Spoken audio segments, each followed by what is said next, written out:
감귤 얘기 한번 해보겠습니다. 제주 감귤 요즘에 많이들 드시죠? 그런데 제주도가 감귤 북한 보내기 사업을 재추진한다고 합니다. 그런데 이게 15년 만이라면서요?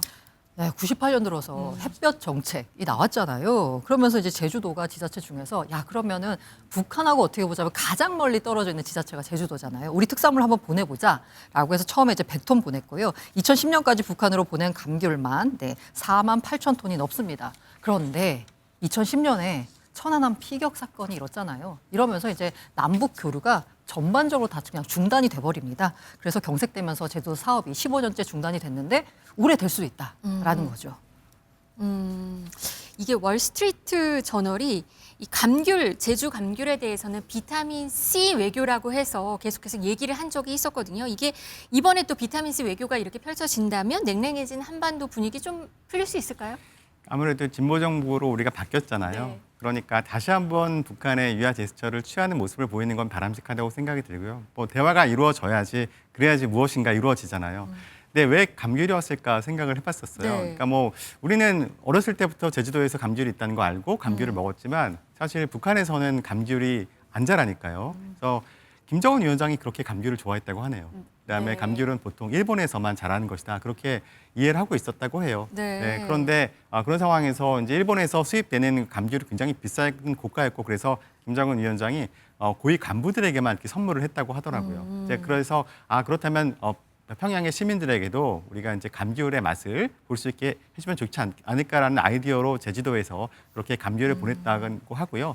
이제 결국 그렇게 함으로써 그 남북 관계의 어떤 화해 무드를 어떻게 시작하는 하나의 단초를 제공한 어떤 그런 계기가 되었고 북한에서도 여기에 화답을 해서 그 외에 남북 장관급 회담도 제주도에서 여러 번 했었거든요. 네. 근데 이렇듯이 무엇인가 새로운 물꼬를 튼다 이렇게 해서 비타민 C 뭔가 비타민 C라고 하면 우리가 좀 긍정적인 이미지를 많이 네, 가지고 있잖아요. 그러니까 새롭게 좀 시작됐으면 좋겠다라는 그런 또 그런 의미가 아닌가라는 생각이 듭니다.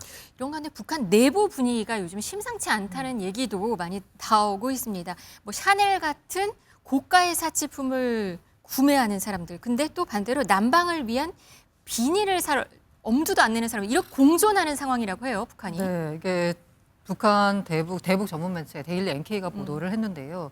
이 북중 간의 무역이 다시 활기를 띠면서 중국에 있는 여러 가지 사치품들이 화교 네트워크를 통해서 북한으로 들어오고 있다라고 합니다. 네. 그래서 뭐 샤넬 화장품, 향수, 고급 모피코트, 수입 주류 이런 사치품들을 이른바 이제 그 돈주라고 불리는 신흥 자본 계층이 있거든요. 중국 단둥과 맞닿은 신의주에서는 부유층 여성 중심으로 모피코트가 그렇게 유행을 한다라고 해요. 그럼 반면에 북중 접경 지역에 돈이 있는 사람들이 아니라 일반 주민들 극심한 생활고에 직면해 있다라고 합니다. 특히 이 지역이 조금 춥잖아요. 그러다 보니까 겨울철 난방을 위해 필수로 설치하던 앞서 말씀하신 비닐 방풍막 네. 이거 올해는 가격 부담 때문에 이거조차 포기한다라고 합니다. 난방이 아니라 바람을 막으려고 사는 그 비닐조차 너무 비싸서 구입할 엄두를 못 낸다라는 거죠. 이게 1m당 15,000원인데요. 장마당 쌀 0.5kg 가격과 같다라는 겁니다. 바람을 조금 맞느니 밥을 더 먹겠다라는 심정으로 포기를 네. 하는 거죠. 북한에서 지금 부익부 빈익빈 현상이 이렇게 나타나고 있는가 봐요. 사실 이게 북한 특히 김정은 정권에게는 굉장히 치명적인 타격일 수 있죠. 네네. 왜냐하면 결국 사회주의 배급 체제가 무너지고 있다는 그렇죠. 단적인 사건이거든요. 네. 지난번 그 김정은 위원장이 중국에 그 열병식에 참가하기 위해서 다리를 한번 건너왔습니다. 근데 그 단둥에서 거기서 이제 무역이 이루어지는 거거든요. 네. 그래서 오전에는 중국에서 그 중국산 제품을 실은 차가 북한으로 가고 오후에는 또 북한에서 또 중국으로 온다고 해요. 근데 그 지역에서 결국은 자유무역 때문에 결국 무역을 하면서 거래를 통해서 부를 축적한 사람들이 있을 것이고 이 사람들은 계속해서 부를 쌓아가는데 그런 기회를 갖지 못하는 사람들이 결국 이렇게 되고 있다는 것이거든요. 지금 이것은 북한에서 무엇인가 이게 지금 중국처럼 시장 경제를 도입하지 않고 있는 상황이잖아요. 그런데 이것이 이대로 계속 지속되는 것은 유지가 되게 힘들다라는 어떤 단적인 사건인 것이고 지금 그 신의주 근처에서만 이런 현상이 보도가 되고 있지만 사실은 평양 시내에서도 저는 이런 사건이 분명히 있을 거라고 생각을 합니다. 이것이 네. 대외적으로 좀 뉴스가 많이 나오면 나올수록 북한 정권에 많이 부담이 될 것이다 이렇게 판단이 됩니다. 이게 그러니까 북중 간 경제 협력이 확대되면서 나타난 북한의 현실인 거죠. 그렇죠. 네.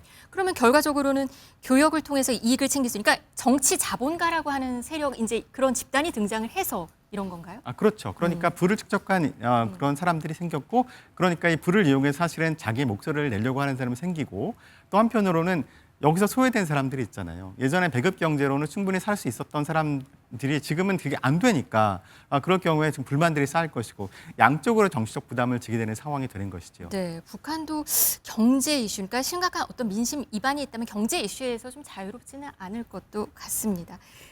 한국의 근데 3분기 경제 성장률 이런 복잡한 국제 정세 속에서 주요국 3위를 기록했다는 그런 소식도 들리고 있습니다. 우리나라는 어떤 상황인가요? 지금은 저도 약간 좀 놀라긴 했습니다. 네. 그러니까 지금 우리나라가 사실 1분기 경제 성장률이 마이너스였잖아요. 그러니까 작년 12월에 그 계엄 사태 이후에 소비와 투자가 극도로 위축된 상태에서 1분기 경제 성장률이 아마 제가 알기로는 굉장히 낮았던 것으로, 전체 주요국 대비해서 낮았던 것으로 기억을 합니다.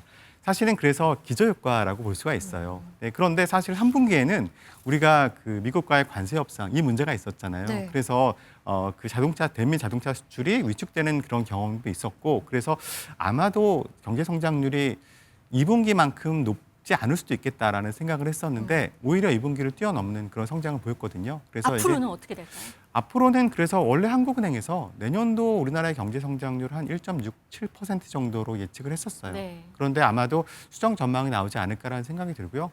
세계 다른 경제 예측 기관에서는 우리나라의 내년도 경제 성장률을 높이 보는 것은 2.4%까지 본 곳도 생겼습니다. 네. 그러니까 아무래도 우리나라에 어찌 보면은 새로운 기회가 생긴 것이 그러니까 그 에이펙 정상회담뿐만 아니라 네. 결국은 AI라는 것이 이제 전 세계적인 화두가 되고, 네. 물론 AI의 거품이라는 것에 대한 경계도 있지만 그렇죠. 그래도 이것이 결국은 반도체를 수요하고 있고, 그러면 또 제조업 관련해서 미국에서 아무래도 우리나라의 제조업을 많이 원하고 있고, 이런 것들이 국제사회에서 한국 경제를 좀 튼실하게 보는 그런 태세적 전환을 가져오는 계기가 되지 않았나라는 생각이 듭니다. 알겠습니다. 오늘 경제 라이브는 여기까지 전해드리도록 하겠습니다. 송원재 서울시립대 경제학부 교수, 고란 경제전문기자와 함께했습니다. 고맙습니다. 네.